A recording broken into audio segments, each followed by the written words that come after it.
So hello guys, what's up? It's me again, si Mima Alicia nyo at nagbabalik ulit para sa ating panibagong video.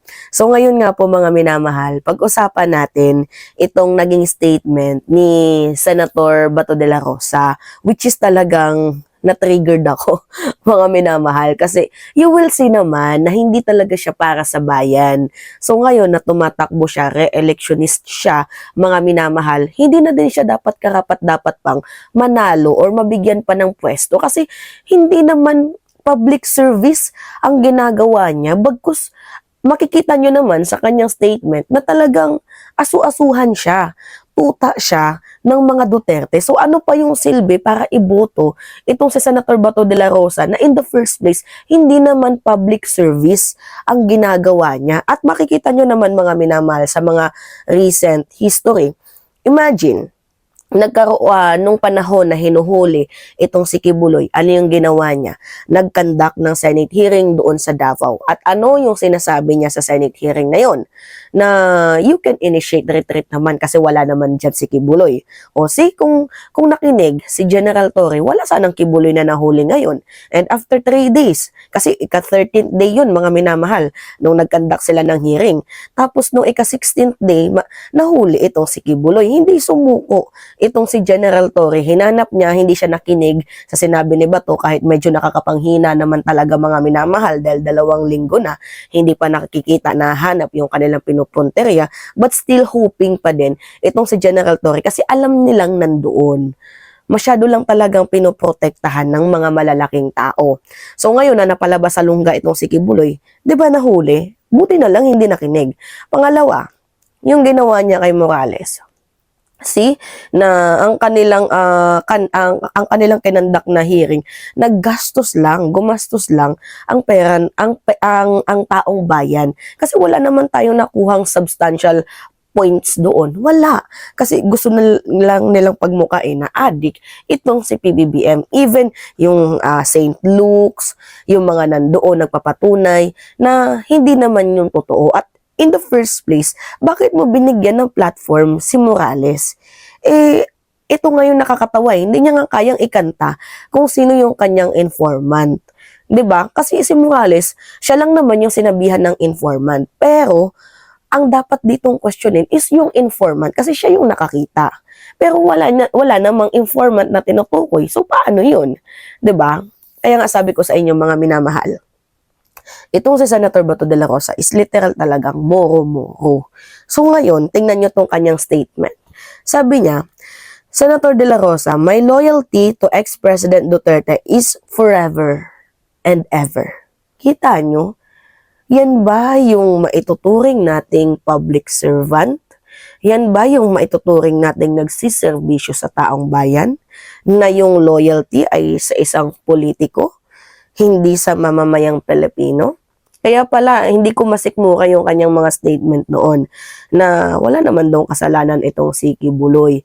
Parte daw ito ng demolition job, patungkol kay Kibuloy dahil supporter siya ng mga Duterte. Yan yung lagi nilang sinasabi mga minamahal. Pero hindi eh. Okay lang sana kung 1, 2, 3 ang nagreklamo.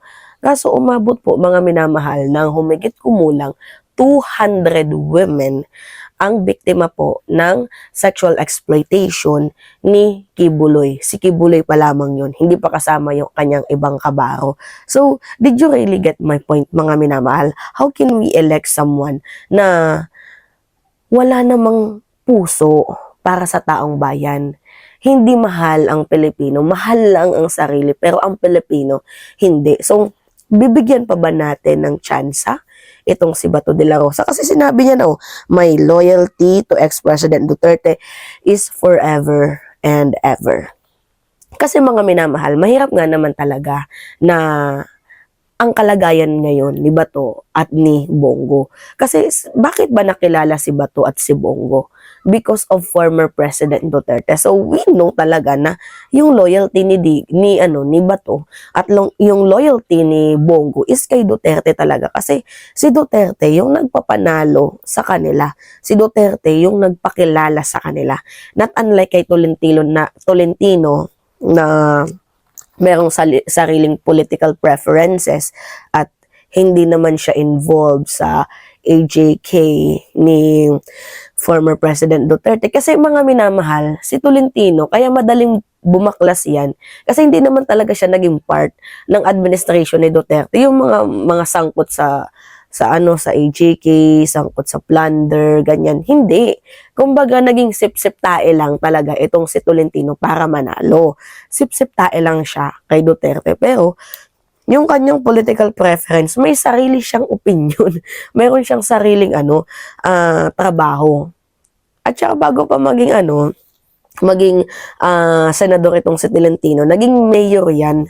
Hindi ko nga lang alam kung anong lugar. Tagaytay ba yun? Taytay. Basta, naging mayor yan si Tolentino. So, ginamit niya yung kanyang yung power kasi dati ex-appointee to ni Pinoy. Ginamit niya yung kanyang power against kay Pinoy papunta dito kay Duterte. Sumipsip siya, pumlastik siya. So, nagbunga ang kanyang kasipsipan, mga minamahal, ang kanyang kaplastikan, 'di ba? Ang kanyang pagiging sipsip tae dahil na-appoint siya.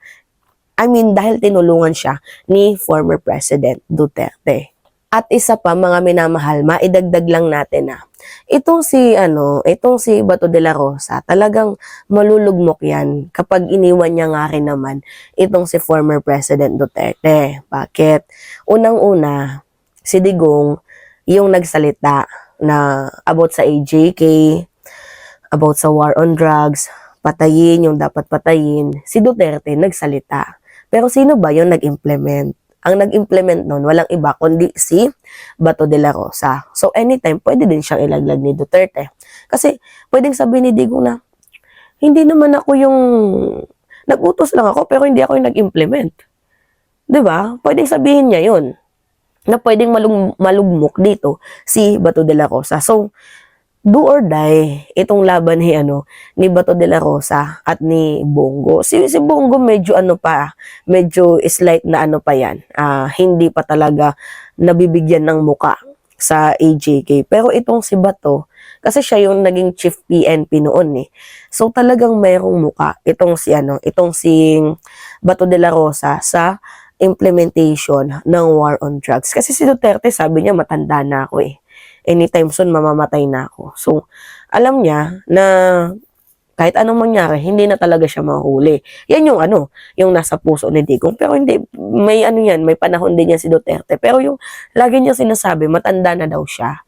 So, hindi na daw siya karapat dapat hulihin pa. Yun yung sabi ni Digong. Pero mga minamahal, let's stick to the fact na itong si former President Duterte, may kasalanan din yan.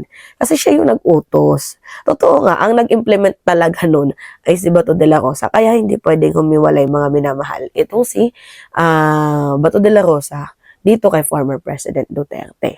Yun. So, yun po, mga minamahal. 'Di ba? Ano yung masasabi nyo dito? I'm just asking lang.